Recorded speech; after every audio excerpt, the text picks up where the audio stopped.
પર્વાધિરાજ પર્યુષણની આપણી યાત્રાનો આજે ચોથો દિવસ,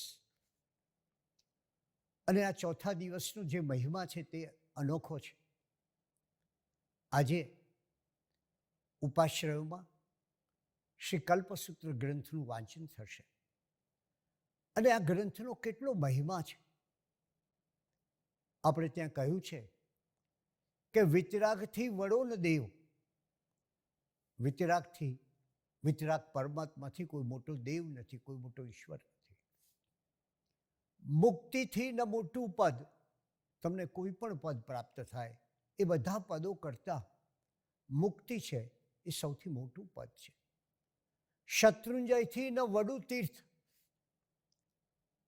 જેનો મહિમા અપરંપાર છે, જેના કાંકરે કાંકરે મુનિઓએ તપસ્યા કરી અને મોક્ષ ગમન કર્યું છે, જ્યાં તીર્થંકર પરમાત્મા આદિનાથ બિરાજે છે, જ્યાં એટલા મંદિરો અને મૂર્તિઓ છે કે જે જગતમાં અજોડ ગણાય છે. તો શત્રુંજયથી ન વડું તીર્થ, આવા શાશ્વતું તીર્થ કહીએ છીએ. અને કલ્પસૂત્રથી ન મોટું શ્રુત, અને કલ્પસૂત્ર કરતાં કોઈ મોટો શ્રુત ગ્રંથ, કોઈ શાસ્ત્રનો ગ્રંથ, કોઈ ધર્મ ગ્રંથ નથી. શા માટે આવો એનો મહિમા કર્યો હશે? તમે જાણો છો કે દરેક ધર્મ હોય છે એની ઇમારતનો એક પાયો હોય છે. એની ઇમારત એનો સિદ્ધાંત, અને એનો પાયો એ સિદ્ધાંતનું નિરૂપણ. જૈન ધર્મનો કોઈ પાયો હોય, જૈન ધર્મનો કોઈ મહિમા હોય, જૈન ધર્મની કોઈ મૂળ વાત હોય, તો એ શ્રી કલ્પસૂત્ર પર આધારિત છે, અને એના ઉપર આપણી આખી ઇમારત ઊભી છે. અને આજે જ્યારે કલ્પસૂત્ર શ્રવણનો મહિમા છે, અને હકીકત પણ એ છે કે આપણે સૌથી મોટો હિસાબ લેવો જોઈએ તો આપણા કાનનો લેવો જોઈએ. આપ યાદ રાખો, જીવનમાં 3 મૌન છે. એક મૌન છે વાણીનું મૌન છે. માણસ વાણીનો એટલો બધો ઉપયોગ કરે છે, એટલું બધું સતત બોલતો હોય છે, અને વધારે બોલતો માણસ હંમેશા પોતાના જીવનની સપાટી પર જીવતો હોય છે, અને સુખ દુઃખના સૌથી વધારે આઘાત અનુભવતો હોય છે. એને ઉશ્કેરાટ પણ વધારે આવતો હોય છે. એટલે બહુ બોલે માણસ, એનું પરિણામ શું આવે આપણે જાણીએ છીએ. મહાભારતના યુદ્ધનું મુખ્ય કારણ એ વાણી છે. તો પહેલી વાત છે વાણીનું મૌન. બીજી વાત છે આંખનું મૌન. આ જગતમાં આપણી આંખ તો ચારે બાજુ ઘૂમતી હોય છે, પણ ક્યારેય એ આંખ એ શેને જુએ છે એનો વિચાર કરો. આંખ એ ખરેખર, માણસની આંખ એ ખરેખર તો એના અંતરનો દર્પણ છે, દરીસો છે. અને એને જે ગમતું હશે એ જ જગતમાંથી શોધશે. જો એને સુંદર વસ્તુઓ ગમતી હશે તો એ પ્રકૃતિમાં જઈને સૌંદર્ય શોધશે. જો એ વાસનાગ્રસ્ત હશે તો વાસનાના ચિત્રો અથવા વ્યક્તિઓ જોઈ અને પોતાની વાસનાને બહેકાવતો હશે. માટે બીજું મૌન છે આપણી આંખ, એ જગતનું સુંદર જુએ, જગતના ગુલાબ જુએ, કંટક નહીં. અને ત્રીજું મૌન છે એ કાનનું મૌન છે, કે મારો કાન શું સાંભળે છે જરાક વિચાર કરીએ. દિવસના અંતે બેસીને આપણે એ વિચારવું છે કે મેં માત્ર જગતના કોલાહલો સાંભળ્યા, મેં માત્ર જગતના દ્વંદ્વોની જ વાત સાંભળી, મેં માત્ર એકબીજાના સંવાદો જ સાંભળ્યા, હું માત્ર બહાર ને બહાર રહ્યો અને બહારની ઘટનાઓના આઘાત પ્રત્યાઘાત અનુભવતો રહ્યો, કે પછી મારા કાન એ શાસ્ત્ર શ્રવણ કરીને પાવન થયા છે. તો આજે એ કાનને પાવન થવાનો એક અવસર ઊભો થયો છે. અને એ અવસરે આપણે એ જોવું છે કે કઈ રીતે આ શ્રી કલ્પસૂત્રનો મહિમા આપણે ત્યાં છે. મૂળ વાત કરું, આચાર્ય ભદ્રબાહુ સ્વામી એમણે લખેલું એક ગ્રંથ, એનું નામ દશાશ્રુત સ્કંદ. એ દશાશ્રુત નામના ગ્રંથનું 8મું અધ્યયન, સાદા શબ્દમાં કહીએ તો 8મું ચેપ્ટર, એ 8મું અધ્યયન એનું નામ છે કલ્પસૂત્ર. અને આ કલ્પસૂત્ર એનો મહિમા શું છે તો નાનું એક 8મું અધ્યયન છે દશાશ્રુત નામના ગ્રંથનું, પણ એનો મહિમા શું છે? એનો મહિમા એ છે કે દરેક ધર્મને પોતાનો એક મહત્વનો ગ્રંથ હોય છે. ઇસ્લામમાં કુરાન, ખ્રિસ્તી ધર્મમાં બાઇબલ, હિન્દુ ધર્મમાં ગીતા, એમ જૈન ધર્મનું કલ્પસૂત્ર છે. આપણે એ ન ભૂલવું જોઈએ કે કલ્પસૂત્ર એ કોઈ સમગ્ર આગમનો સાર નથી, પરંતુ પર્વાધિરાજ પર્યુષણ સમયે ચાતુર્માસ કરતા, અર્થાત 4 મહિના એક સ્થળે રહેતા, પર્વાધિરાજ પર્યુષણ સમયે ચાતુર્માસ કરતા સાધુ ભગવંતો દ્વારા એનું વાંચન થાય એ પરંપરા હતી. અને ધર્મ સાથે એ પરંપરા કે સાધુ ભગવંતો વાંચે અને એમાંથી શું પ્રાપ્ત થાય? એમાંથી પ્રાપ્ત થાય સાધુ સાધ્વીના જીવનના આચારોનું નિરૂપણ. આ સાધુતા અનોખી છે જૈન ધર્મની. આવો ત્યાગ, આવો વૈરાગ્ય અપૂર્વ છે કે જ્યાં માથે છત્ર નથી, સીવેલા વસ્ત્ર નથી, પગમાં પગરખા નથી, અને ગોચરી માગીને નિર્વાહ ચલાવવાનો હોય છે.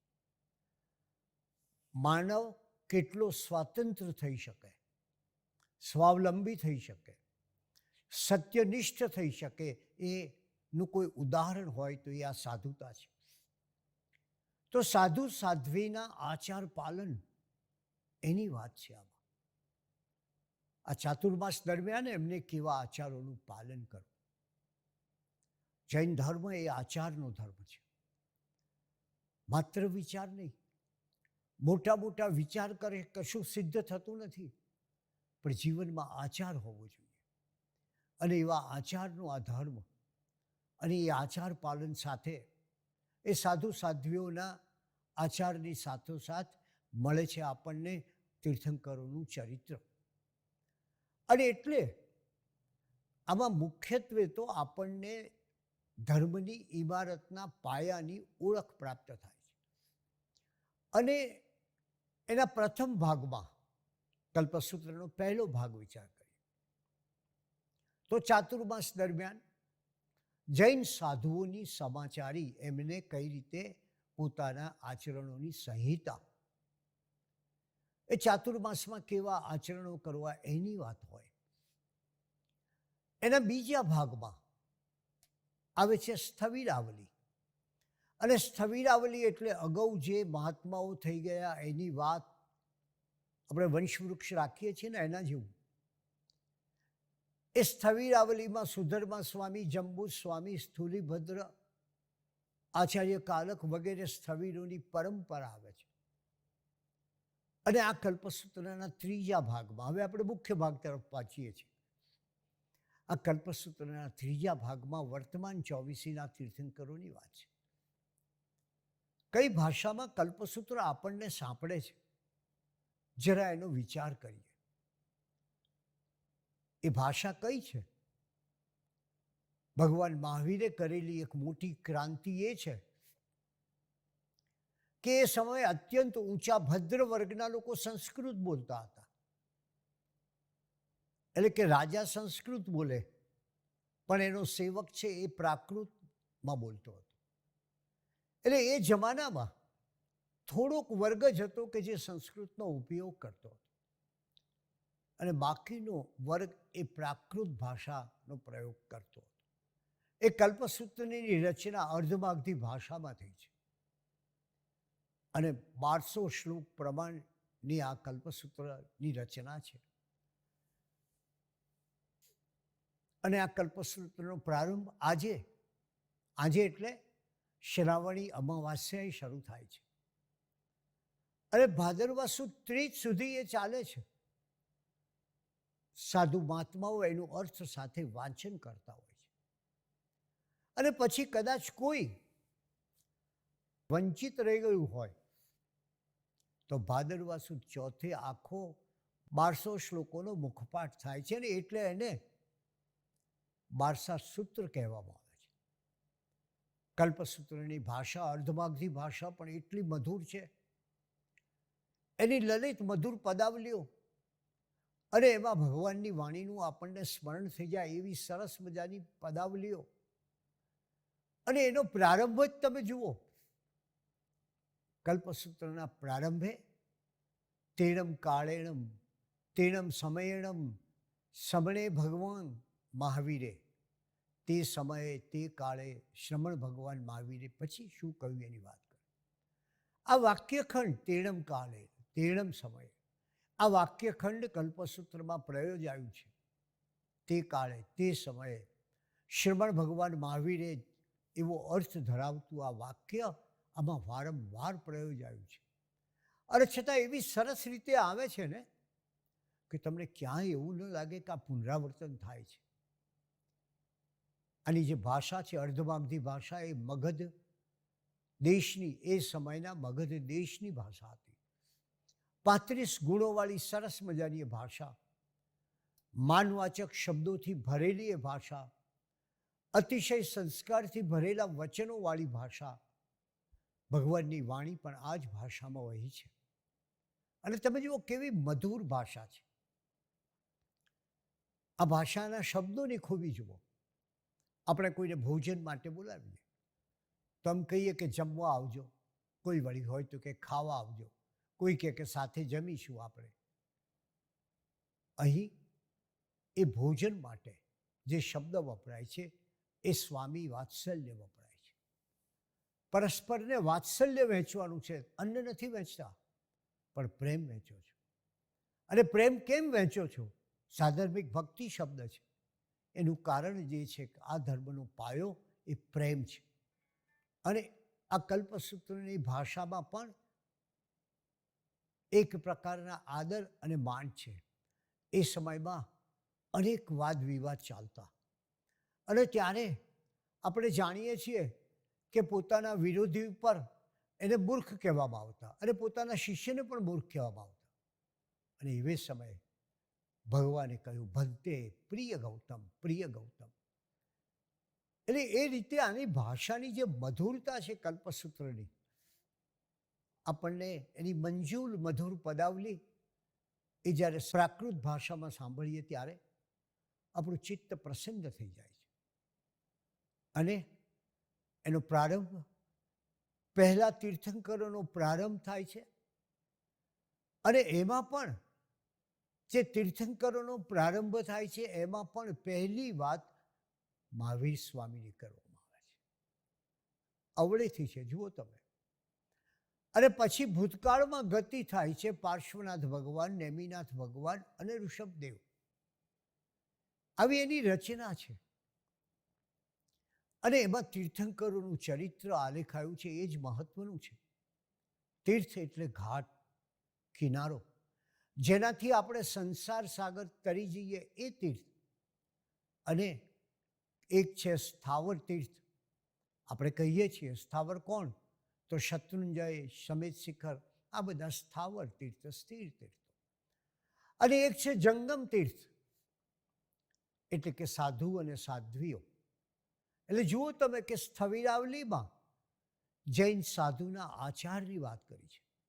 અને ભગવાનનો એ સાધુ, મેં આપને કહ્યું તેમ, એમણે કહ્યું છે કે લડાઈમાં જેમ મોખરે રહેલો હાથી પોતે યુદ્ધ કરતો હોય છે અને આગળ વધતો હોય છે, એની જે ખુમારી છે, એનું જે સ્વાભિમાન છે, એનું જે સ્વાવલંબન છે, એની જે વીરતા છે, એને જે એકલા પોતાની શક્તિ દાખવવાનો પ્રયત્ન છે, એ સઘળું સાધુમાં છે. અને નંદી સૂત્રમાં તો આપ જાઓ તો સાધુની એક બે નહીં, જૈન સાધુ કેવો હોય. મેં કહ્યું ને આપને, જગતનું વર્તમાન સમયનું એક વિરલ આશ્ચર્ય છે. એની એક બે નહીં, 84 ઉપમા આપી છે. અને જુદે જુદે સ્થળે બતાવ્યું છે કે આ સાધુ આવો હોય, અને એને વૃક્ષ સાથે, એને આકાશ સાથે, એને અનેક જુદે જુદી જગાએ એની વાત કરી છે. આવી સાધુતા કહે છે કે સાધુ કેવો હોય, એ અપમાનથી, નિંદાથી નિરાશ ન થાય. એ તાળ જેવો હોય કે જે તાપથી કરમાય નહીં, એટલે કે બાહ્ય તાપોથી, આકાશ વરસાદથી સાધુ માનવંદના પામે કે ન પામે, એનાથી એને કશો ફેર ન પડે. આવા સાધુની વાત છે. મૂળ વાત છે કલ્પ એટલે આચાર. અને આચાર કોણે કરવાનો છે? પોતે કરવાનો છે, સ્વયં કરવાનો છે. જૈન ધર્મે પોતાની જાત ઉપર, આત્મબળ ઉપર બહુ ભાર મૂક્યો છે. તમે કોઈ બીજાને કહો અને એ કંઈ તમારા વતી કામ કરે, તમે કોઈને ધન આપો અને એ તમારા વતી કામ કરે, તો પુણ્ય ન થાય. પુણ્ય મહેનત તો ત્યારે જ થાય જ્યારે તમે જાતે સ્વયં પ્રયત્ન કરો ત્યારે. કારણ કે કશુંક આપી દેવાથી કશું થતું નથી, પોતે કરવાનું છે. ભગવાન મહાવીર સ્વામી કાનન છાપરા નામના પ્રદેશના કર્મકાર ગ્રામમાં હતા. અને ગોવાળ અજ્ઞાનથી રાસ લઈ અને પ્રભુને વીંઝે છે. અને ત્યારે ઇન્દ્ર આવે છે અને કહે છે કે 12.5 વર્ષની આપની સાધના છે, અને સમજુ લોકો આપને ખૂબ પરેશાન કરશે, કહો તો હું તમારું ધ્યાન રાખું. પ્રભુએ કહ્યું, ના, હું તો એકલો જાને રહેવા માનું છું. પ્રભુએ કહ્યું, આંતરશત્રુનો નાશ કરનાર બીજાની સહાય સ્વીકારે નહીં. કોઈ અન્ય ધર્માચરણ કરે અને એનું પુણ્ય મળે એ ન ચાલે. આમ આખું એ આચારનું મહત્ત્વ, અને એ આચારનું મહત્ત્વ એટલે શ્રી કલ્પસૂત્ર ગ્રંથ. આ ગ્રંથનું વાંચન આપણને જૈન ધર્મના તીર્થંકરોના જીવનની ભવ્યતાનો અહેસાસ કરાવશે. આ ગ્રંથનું વાંચન આપણને સ્થવિરાવલી દ્વારા આપણા ધર્મની પરંપરાનો અહેસાસ કરાવશે. અને આ ગ્રંથનું વાંચન આપણને એક જુદા જ વિશ્વમાં લઈ જશે, જે ધર્મનો પાયો અને મૂળભૂત વાત છે. તો ચાલો આજે એ શ્રી કલ્પસૂત્રના વાંચનમાં મનથી લીન થઈ જઈએ. એ જ આજનો અવસરનો ખરો આનંદ. કામેમિ સવ્વ જીવે સવ્વે જીવા ખમંતુ મે વૃત્તિ મે સવ્વ ભૂએષુ વેરમ મજ્જ